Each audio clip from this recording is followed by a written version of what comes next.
me. Now I have the absolute privilege of introducing the next MEC chair, Jeff Bowman, the President and CEO of Cooperative Energy, who will serve as the 2023-2024 chair. Jeff became only the fourth person to serve as CEO of Cooperative Energy when he assumed the role in 2019.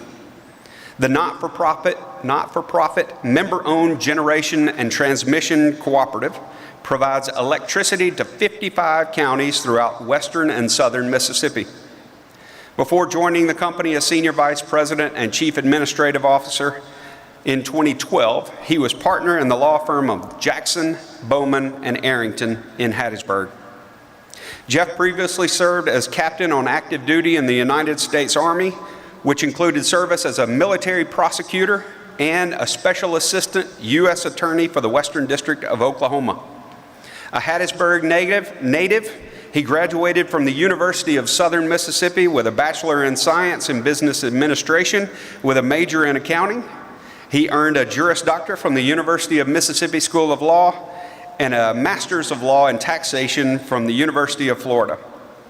Jeff and his wife, Krista, have two children, Molly Kate and Corbett, and we are very excited about Jeff's leadership ability and look forward to working with him in the next year. So please, if you will, help me welcome Jeff Bowman, the MEC Chair for 2023 and 2024.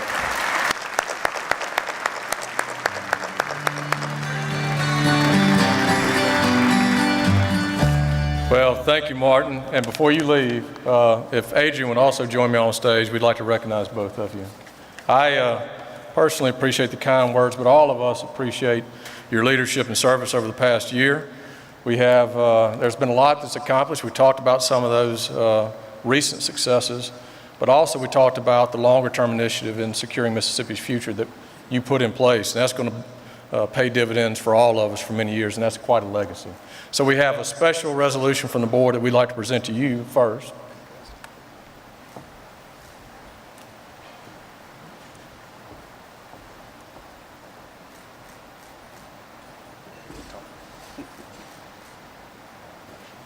Hold on a second. And Adrian, if you'd come on stage, please, ma'am. We also recognize the commitment and support that Adrian gave to Martin over this past year, and together that led to the success that we've all enjoyed. We appreciate you, Adrian, and we have a small gift in recognition of your service to us and our appreciation. Thank you, Well, good afternoon.